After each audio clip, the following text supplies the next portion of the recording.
भारतीय एयरटेल नजर जा रही है वहां पे 900 की तरफ अग्रसर आपको दिखाई देगा। चार्ट ऑलमोस्ट 850 हो चुका है ये। मयूरेश, पूरी दुनिया जो है वो जियो को देखती रही, यहां छक्का मार दिया भारती ने, 600 वाला 850।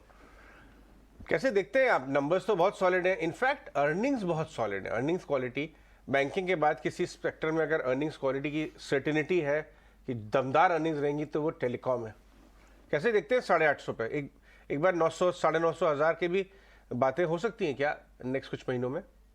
वो एब्सोल्युटली हो सकते हैं। इनफैक्ट हमारे जो ओनियल मेथोडोलॉजी में है वो की पिवट लेवल्स जो भारती के हैं 750 760 जहाँ पे एक बहुत कंजेशन जोन था वो कन्विंसिंगली क्रॉस किया है और नंबर्स काफी बेहतर रहे हैं अजय। तो you are absolutely right. I think जो नंबर्स का एक तड़का है और अगर एक रिसेशनरी फियर भी आते हैं तो आई थिंक दो सेक्टर्स जहाँ पे आई थिंक इतना प्रभाव आता नहीं है कंपेयर टू द रेस्ट। एक टेलीकॉम होता है और एक हॉस्पिटल स्टॉक्स होते हैं। We have seen hospital stocks move significantly पिछले कुछ हफ्तों में, but telecom as a space बहुत रेजिलेंट रहता है। दूसरा आप देखें कि आई थिंक जो वायरलेस सर्विसेज है इसमें जो आरपू इंक्रीजेस आ सकती है in the coming few quarters as well, ये सब्सटेंशियल हो सकती है।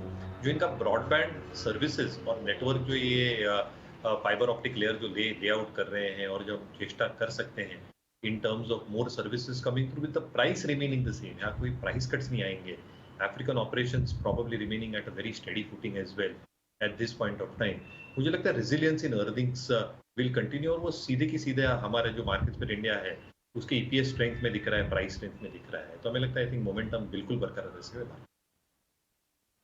है। सही है। और एक और श्रीराम सिटी यूनियन और श्रीराम ट्रांसपोर्ट फाइनेंस दोनों को देखिए आप। आज आपको अच्छे एक्शन में नजर आएंगे। हुआ क्या है वहां पे? एक तो एनसीएलटी का अप्रूवल आ चुका है। ब्रोकरेजेस कह रही हैं रिकॉर्ड डेट 30 नवंबर की है। Company fix November 30 as the record date. उसके पहले की बाइंग आपको नजर आ रही है श्रीराम ट्रांसपोर्ट और श्रीराम सिटी यूनियन फाइनेंस में। बहुत ही शानदार, बहुत बड़ी एक एनबीएफसी बन के आ रही है। करेक्ट। अभी हम सुबह देख रहे थे कि मूव एक स्टॉक में नहीं है, दोनों ही काउंटर्स में, तो मर्ज एंटिटी की बात है। लगभग मिड दिसंबर तक लिस्ट होने की बात हो रही है जो नई एंटिटी होगी। उसके बाद फिर इतनी बड़ी साइज हो जाएगी कि इसके अंदर फ्लोज आएंगे, तो लोग उस तरह से भी खेल रहे हैं। आप शायद ऑलरेडी डिस्कस कर चुके हैं इस पर्टिकुलर स्टॉक को। करेक्ट। एक बार आईटीसी को लेके आइए डायरेक्टर साहब। किरण से आईटीसी डिस्कस करना जरूरी है क्योंकि ये बात फैक्ट है। अगर आप देखें बाजार को कि बाजार थोड़ा थम सा रहा है 2-3 दिन से, बहुत क्लियर निफ्टी और बैंक निफ्टी में साइंस नहीं है, दोनों इस समय डेज लो पे हैं। तो क्या ऐसे में आपको एशियन पेंट में चाल समझ में आई? थोड़ा अगर डिफेंसिव होता है बाजार तो एफएमसीजी की तरफ जा सकता है क्या? Asian paints, ITC, Britannia, Dabur, इस तरह स्टॉक्स की तरफ जा सकता है क्या? क्योंकि डिफेंसिव पोजीशनिंग हो रही है बाजार की कुछ दिनों से। हरे निशान के साथ डाबर डेज हाई पे। कुछ शापा क्या व्यू है?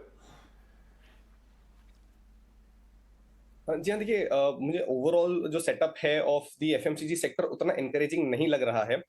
हालांकि अगर हम सिर्फ डिफेंसिव प्ले के हिसाब से बात करें तो हल्का सा पोजीशंस में, हल्की सी पोजीशंस में बनती हुई दिख रही हैं, बट ओवरऑल सेटअप जो है मुझे इतना एनकरेजिंग नहीं लग रहा है। कहीं ना कहीं इसका रीजन जो इनकी कमेंट्री आई थी उसके पीछे भी है, which is the rural demand that is being affected, और वो प्राइस में भी रिफ्लेक्ट होते हुए दिख रहा है। जैसे अगर मैं डाबर की बात करूं तो पिछले 3-4 महीनों से, इनफैक्ट अगस्त से मैं देखूं तो ये लोअर हाइज वाला ही सेटअप बना के चल रहा है। कहीं ना कहीं सपोर्ट ढूंढने की कोशिश कर रहा है, लेकिन अगर मान लीजिए इसमें 530 के लेवल्स क्रॉस होते हैं तो शायद इसमें और डाउनसाइड आ सकता है।